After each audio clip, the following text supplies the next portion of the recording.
Bonjour, bonjour, pour information aujourd'hui, vous deviez me voir avec un t-shirt écrit Panini. Et oui, parce que en fait, je suis sponsorisé par Panini.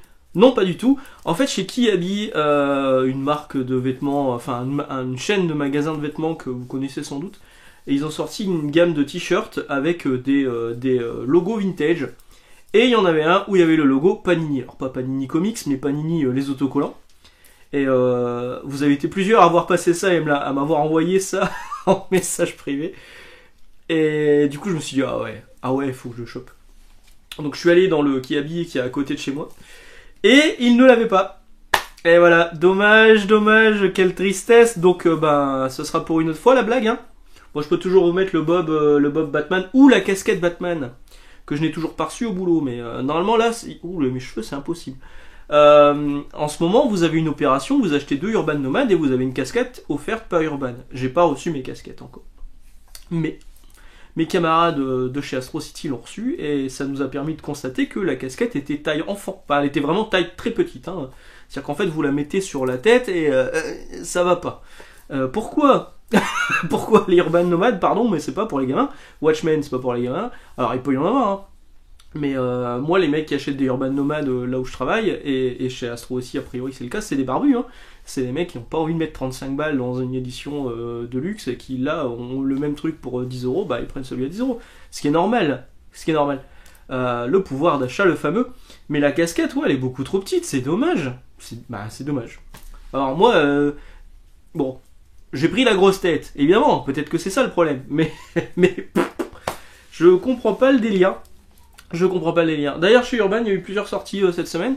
Quelques belles sorties cette semaine. Il y a eu Sacrifice de Rick Remender et de Max Fiumara, proposé à 20 € pour 176 pages. Et il y a 6 numéros à l'intérieur. C'est un grand format. C'est un plus grand format qu'un comics habituel. Et il y a surtout le côté où Urban souhaite que ce soit mis dans le rayon BD adulte ou le rayon roman graphique. Sauf que eux, quand ils en parlent, en fait, ils ont mis sur Instagram les sorties comics de la semaine, ils l'ont mis dans les sorties comics. À un moment, il faudrait se décider. Et donc, c'est plutôt joli. Je l'ai feuilleté, je trouvais ça sympa. J'ai regardé le dos. Tiens, d'ailleurs, je voulais vous parler un petit peu. Le dos, il y a strictement aucun explicatif. Il y a un texte, on comprend rien en fait. De quoi ça parle. Je vais vous le lire. Juste sur le dos, sur la 4ème de couverture du comics, c'est écrit l'harmonie parfaite et l'ordre absolu à une simple condition, un simple sacrifice. Voilà. J'ai lu ça, je me suis dit, oh, ça parle de quoi? Est-ce que j'ai envie de le lire? Est-ce que j'ai pas envie de le lire? Je l'ai feuilleté. J'ai trouvé ça beau. J'ai rien compris à ce qui se passait à l'intérieur. Bon, je pense que sans doute qu'il faut que je me plonge dedans. Mais je veux dire, avant, on avait des vrais descriptifs à l'arrière qui pouvaient donner envie. On avait les auteurs qui étaient écrits aussi sur la 4ème de couve, avec ce qu'ils ont fait ailleurs. Donc ça pouvait être une motivation supplémentaire. Là, c'est plus le cas. Et encore une fois, sur Instagram et même sur Facebook, ils ont fait un post pour expliquer, pour annoncer la sortie. Et sur ce post, il y avait plus d'explicatifs que sur la 4ème de couve du comics en tant que tel. Moi, je trouve ça vraiment dommage, hein, leur nouveau système, leur nouvelle maquette, là. Je trouve que c'est loupé. C'est con, hein. C'est con. Et cette volonté de vouloir mettre à tout prix le comics ailleurs que dans le rayon comics, moi je la comprends pas. Parce que, par exemple, on a âme augmentée, je veux bien le dire, qui est sorti chez 404. 404 graphique. Parce que c'était 404 comics, là c'est 404 graphique. Tout avec comics qui est devenu iGraphics, voilà, c'est écrit là derrière. C'est sorti chez 404. J'ai joué le jeu, je l'ai mis en rayon BD adulte, bien mis en avant, hein, sur nos tables nouveautés, machin, bien visible. Je l'ai mis pendant 2 semaines, ça n'a pas fonctionné. Je l'ai mis cette semaine, j'en ai mis 2 dans le rayon comics, les 2 sont partis. Voilà. Je veux dire, il n'y a pas de secret. Je pense que, en fait, ce que souhaitent les éditeurs, c'est que dans les librairies où il n'y a pas vraiment de rayon comics, ou alors qu'il y a 1 mètre linéaire ridicule de rayon comics, effectivement, on les sort du rayon comics pour le mettre dans les rayons BD classiques. Mais dans les librairies comme la mienne ou les librairies SP, comics, faut le mettre dans le rayon comics. Le public comics, il est au courant de ça. Et j'ai le même cas avec Kali. Hein. Kali, j'en ai mis un en rayon BD adulte, en facing visible, Tout le reste il est en rayon comics, celui en BD adulte il a pas bougé cette semaine, et en comics j'en ai vendu. Bah voilà. Je pense qu'effectivement, s'il y a un vrai rayon comics qui est travaillé, qui est suivi par le libraire, eh ben faut le mettre en rayon comics, faut pas se poser la question quoi. C'est du comics. C'est du comics. Voilà. Donc vous l'avez vu, il y a aussi le Kali qui est sorti cette semaine, c'est AE Graphics. Plutôt curieux de le lire, c'est Daniel Friedman au scénario, c'est Robert Samlin au dessin, franchement c'est pas moche. Loin de là. Regardez ces planches. Vraiment je trouve ça très très beau. À voir le scénario, alors le scénario peut faire penser parfois à Mad Max, voire à Furiosa avec Alphen qui sort en ce moment. Est-ce que c'est pas fait exprès? Peut-être. Mais ouais, je suis curieux de le lire, je vais le lire. J'en ferai peut-être une vidéo, on verra. On verra. Faut que je trouve le temps de lire parce que là, je vous avouerai que le temps en ce moment, j'en manque quand même pas mal. Qu'est-ce que je voulais vous dire? Oui, donc chez Urban, il y a aussi Batman tome 4 qui est sorti, le Batman Nocturne tome 4 de Ramvi avec Jason Sean Alexander cette fois au dessin. Bon, bah toujours pas. C'est toujours pas pour moi. Ça m'intéresse toujours pas. Il y a aussi celui-ci, et ça je l'ai acheté direct, Wonder Woman hors la loi. Je suis chaud moi. Je sais que Tom King il divise. Mais en général, Tom King, je suis plutôt client. C'est-à-dire que ce qu'il raconte peut m'intéresser. Et puis en plus de ça, on a le dessin de Daniel Sampere qui est incroyable dessus. Si c'est une motivation supplémentaire, oui, ça me le prend. Ça me le fait. Et vous voyez, là, par exemple, derrière, il y a un explicatif. Voilà, on vous explique ce qui se passe. Alors, on vous explique grosso modo l'histoire de base. Quand on lit ça, moi, j'ai tout de suite envie de le lire. C'est Wonder Woman qui se fait attaquer par le gouvernement américain parce qu'il y a une Amazon qui a pété un câble. Et puis là, derrière, on vous dit Daniel Sampere, qui a travaillé sur Dark Crisis on Infinite Earth, Belen Ortega, l'auteur de Human Target, Tom King, Supergirl, Woman of Tomorrow, Strange Adventures. Voilà, là c'est un explicatif qui donne envie. Alors que sur les trucs Urban Indies ou Urban tout court, parce que leur Urban graphique c'est Urban tout court, il n'y a rien d'expliqué et franchement c'est chiant. Moi je trouve pas ça... C'est chiant pour le client, c'est chiant pour le libraire, parce que franchement on n'a pas le temps de tout lire. S'il y a ne serait-ce qu'un petit explicatif, alors on l'a, ce petit explicatif, on l'a dans nos bases de données, donc on peut les lire comme ça, mais on peut pas tout lire, on peut pas tout savoir, et moi mon cerveau est saturé d'informations inutiles, donc du coup, voilà. Et c'est une aide supplémentaire pour à la vente, pour la vente. Et ben là, ça veut dire qu'on l'a plus quoi. On l'a plus. Alors avec comics c'est devenu avec graphique, mais là par contre il y a quand même un explicatif derrière quoi. C'est à n'y rien comprendre. Chez Delcourt on a eu quelques belles sorties aussi avec Là où gisait le corps. Le dernier duo de... Oh, j'ai un trou de mémoire. Brubaker et Sean Phillips. Voilà, c'est ça. Je suis censé le recevoir. Delcourt m'avait proposé de me l'envoyer, je l'ai pas encore reçu.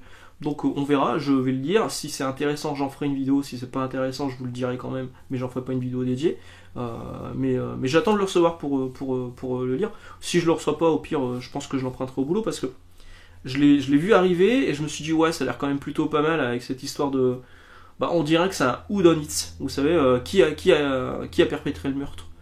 Ça a l'air d'être plutôt sympa et en plus avec l'écriture de Brubaker et le dessin de Sean Phillips en général, c'est plutôt bon.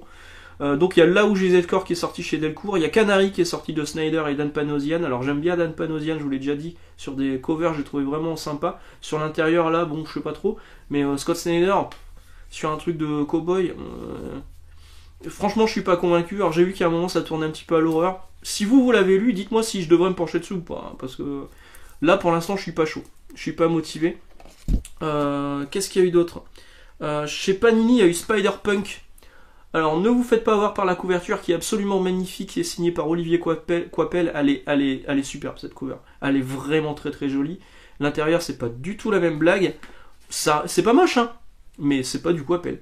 Et donc c'est un Elseworld comme on disait à l'époque chez DC Comics, mais c'est une réalité parallèle où Spider-Man est un Britannique, un peu punk sur les bords, d'où le Spider-Punk. Il y a eu Ghost Rider Wolverine et Ghost Rider Predator, deux titres qui ont très bien fonctionné chez moi. Et si vous avez vu sur le Ghost Rider Wolverine, il y a déjà une faute de frappe, ne serait-ce que sur la 4ème de couverture à l'arrière dans le descriptif. Enfin là où on vous met les crédits en fait. À l'intérieur, il y a tel numéro de Wolverine, tel numéro de Ghost Rider. Et il y avait Ghost Rider Wolverine Alpha, sauf qu'ils n'ont pas écrit Alpha, ils ont écrit Alpha. Ils ont mis le H au mauvais endroit, donc bah voilà, ça démarre déjà directement en 4ème de couverture, pas besoin d'ouvrir le comics à l'intérieur pour rendre compte que l'édition, elle a été hyper bien travaillée. Bravo, bravo. Donc Ghost Rider Wolverine, il marche très bien chez moi, c'est Benjamin Percy au scénario, la couverture est de Ryan Stegman, je crois, mais c'est pas Ryan Stegman à l'intérieur. Et le Predator Wolverine, il fonctionne plutôt bien aussi, je pense que pour le coup, c'est deux titres qui vont vivre leur petit bonhomme de chemin, mais qui pourront se vendre régulièrement, je pense, parce que comme c'est des récits complets en un seul volume, bon, ça peut intéresser des gens. D'autant que Ghost Rider, des titres Ghost Rider, finalement, il y a eu celui de Percy, mais ça fait un petit moment déjà, non? Bon, je sais plus. Et le Predator Wolverine, bah, c'est toute une promesse. Donc on a le Kali qui est sorti effectivement chez iComics, iGraphics. On a Magic Order, tome 4. On pensera ce qu'on veut de Mark Millar. Moi je trouve que ce Magic Order il est bon. Et en plus de ça, et donc il a des dessinateurs différents sur chaque tome. Le premier c'était Olivier Coipel. Là le quatrième c'est Dike Ruan, qui est un excellent dessinateur. Je vous avais fait voir sa variante cover que j'avais sur Ultimate X-Men. Excellent dessinateur que je sais que l'ami Denis de 10h47 apprécie énormément. Donc je pense qu'il va pas passer à côté parce que vraiment c'est très très joli. Et c'est très très bien ce Magic Order. Ouais, voilà. Moi je suis content. Moi je l'ai lu depuis un petit moment déjà. Mais là ça y est, ça sort en français. C'est à peu près tout pour les versions françaises. Ensuite je suis passé chez mes amis d'Astro City. Moi je vous l'ai dit. Les camarades d'Astro City. Voilà. Je suis passé les voir cette semaine pour récupérer le trade paperback de Daredevil Black Armor que j'avais essayé de les avoir en floppy, finalement j'ai pas réussi parce que le numéro 1 était déjà en rupture, c'était une galère.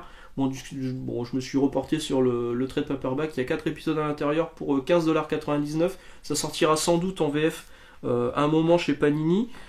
C'est Dan Chichester au scénario, Dan Chichester qui avait fait les Daredevil Renaissance, enfin qui sont, à l'époque on appelait ça Renaissance, qui étaient sortis en récit complet Marvel ou en 3 trade paperback, je sais plus, chez Semix, je crois que c'est des top BD. Et qui sont ressortis là ces derniers temps en Epic Collection chez Panini.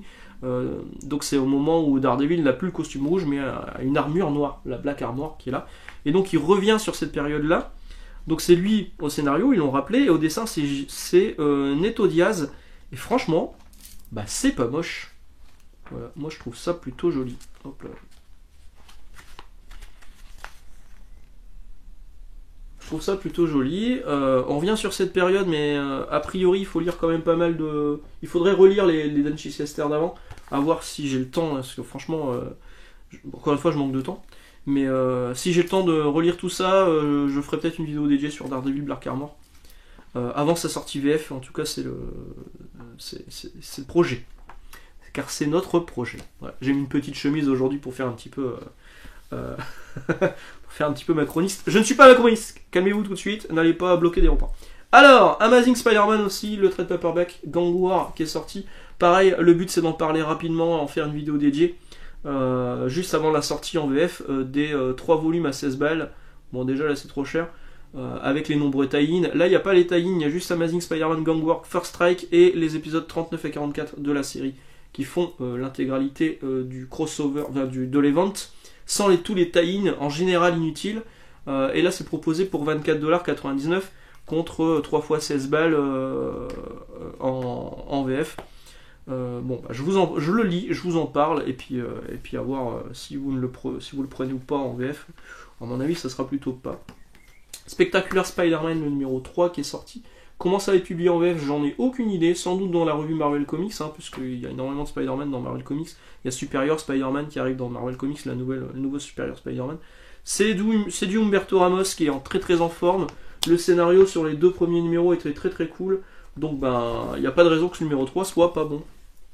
Par contre, il n'y a pas de raison que ce numéro 3 là soit bon, parce que les 2 premiers étaient pas bons, et se lisaient en 2 minutes et demie. Alors j'ai pas trouvé 2 minutes et demie encore pour le lire, mais bon, voilà. Voilà, c'est incroyable, hein, c'est magnifique. En fait, quelqu'un me disait sur Instagram, j'arrive pas à accrocher et pourtant j'aime bien les mangas. Bah c'est simple en fait, c'est pas les X-Men et c'est pas du manga. C'est une espèce de truc entre les deux, et c'est loupé. Ultimate Black Panther numéro 4, qui est très moyen, mais qui est quand même pour moi plus intéressant que le Ultimate X-Men. Quatrième numéro avec toujours Hill et Caselli. C'est assez long à se mettre en place, hein. Donc on va voir là si ça avance enfin. Mais voilà, le quatrième numéro est sorti en VO. Je suis votre bêta-testeur de l'univers Ultimate avant la sortie de la VF. Quand la VF sortira, évidemment, on en refera une vidéo, hein, pour vous dire alors c'est sorti, ça c'est bien, tout le reste c'est nul. Vous savez déjà de quoi on parle. Ghost in the Shell, oui, c'est pas du comic, c'est un manga. Je suis en train de me les relire en fait. En fait, au boulot, je me suis rendu compte que j'avais envie de les relire. Quand je les ai reçus tous d'un coup au boulot, parce qu'on les avait plus, je les ai tous recommandés, et je me suis dit, ouais, vas-y, je les prends. Donc là, j'ai relu le numéro 1, il faut que je lise le numéro 2, ensuite il faut lire le numéro 1.5, et après il y a le Ghost in the Shell Tribute, où c'est d'autres dessinateurs, dont Boichi, qui reviennent sur l'univers créé par Masamune Shirow. C'est hyper compliqué, mais l'auteur lui-même explique que toutes les petites notes en bas de page, et c'est mieux de les lire à la deuxième lecture, parce qu'il y a beaucoup de choses, beaucoup d'explicatifs. Il justifie pourquoi il utilise ça, il justifie pourquoi ça, il a dit que tel cyborg utilise telle technologie, mais cette technologie n'existe pas encore, ou alors c'est un raccourci parce qu'en fait il faudrait pas vraiment l'appeler comme ça. Enfin bref, il y a plein d'explicatifs à l'intérieur. C'est aussi la dernière édition en date qui a été supervisée par l'auteur au Japon, et donc il y a une page qui est censurée, une page qui était quand même très très sexuellement explicite, que vous retrouvez dans sur internet, sur Google Images, hein, où vous retrouvez dans l'artbook Intron Depot, un tronc dépôt. Vous retrouvez ces pages là. Mais même sans ces pages là, ça reste quand même un chef-d'œuvre, quoi. C'est hyper bien Ghost in the Shell, et j'aime beaucoup le manga, j'aime beaucoup moins les films animés qui étaient sortis. Et le film live avec Scarlett Johansson, je ne l'ai vu qu'une fois, il faudra peut-être que je le revoie. Enfin, je le regarderai sans doute de nouveau après avoir relu tous les mangas. Voilà. Sinon, pas mal de choses, mais côté jeux vidéo, hein, chez moi, j'ai enfin fini Grand Blue Fantasy Relink, qui est vraiment un très beau jeu, mais qui est pas du tout un RPG en fait, hein. C'est vraiment un gros jeu d'action. C'est limite un boss rush, hein. On a que des gros boss et tout. Mais qu'est-ce que c'est beau. Là, je viens d'attaquer Stellar Blade. J'ai reçu Paper Mario, j'ai pas encore eu le temps de l'attaquer non plus. J'ai eu Sandland, j'ai pas eu le temps d'y jouer. J'ai toujours pas attaqué Yakuza. J'ai encore des jeux que j'ai ramenés du Japon que j'ai pas encore lancé non plus. Bref, je manque de temps. C'est bientôt les vacances, enfin ce sera fin juin. Je sais pas encore si je bouge pas sur la première semaine. Les autres semaines j'ai des trucs de prévu. Mais là pour l'instant pas grand chose. Voilà. Donc un dimanche, free talk plutôt classique, où je ne crie pas je n'engueule pas nos chers éditeurs, même s'ils mériteraient, hein, quand même des fois, une fois de temps en temps. Et voilà. Sur ce, moi je vais vous laisser. Si vous avez 5 minutes, un peu plus, allez voir l'interview de Frank Shaw par 10h47 l'heure du comics. Franchement c'est plutôt cool. Les mecs se posent vraiment comme les journalistes qu'on mériterait d'avoir, savoir qu'ils font un travail d'interview, font un travail de recherche. Alors parfois ils peuvent dire des bêtises, mais ça arrive. Moi aussi j'en dis plein, tout le temps, et vous me reprenez souvent dans les commentaires, merci bien. Mais ouais, ils sont vraiment au taquet sur ce qu'ils font. Un épisode par semaine le vendredi à 10h47. Et c'est vraiment une chaîne à suivre. Alors il y a plein d'autres chaînes à suivre, hein, évidemment, Comics Code, il y en a plein. Je peux pas toutes les citer parce que franchement, il y en a trop. Non, il y en a pas trop. Il y en a jamais assez en fait, c'est ça le truc. De qualité, il y en a jamais assez. Voilà. Je vais vous laisser là. Rendez-vous bientôt pour parler manga. Non, je déconne. Je vais me lancer en manga sur le TikTok, histoire de récupérer des SP de comics. C'est encore arrivé cette semaine. Excellente journée, excellente lecture, et puis on se retrouve mardi, je ne sais pas encore de quoi je vais parler. Alors j'ai prévu de faire une vidéo sur Darkchild, je les ai tous ressortis. Je me suis rendu compte qu'on n'avait pas la fin en VF, il manque 2 épisodes qui n'ont jamais été publiés par Panini, ça me gonfle un petit peu, mais bon, j'en parlerai en vidéo. Mais déjà là, quand j'ai commencé à relire le premier numéro, c'est hyper verbeux, hein. Beaucoup d'explicatifs pour pas grand chose. Allez, bon dimanche, bonne fête des mères si vous fêtez la fête des mères, et puis à bientôt. Ciao.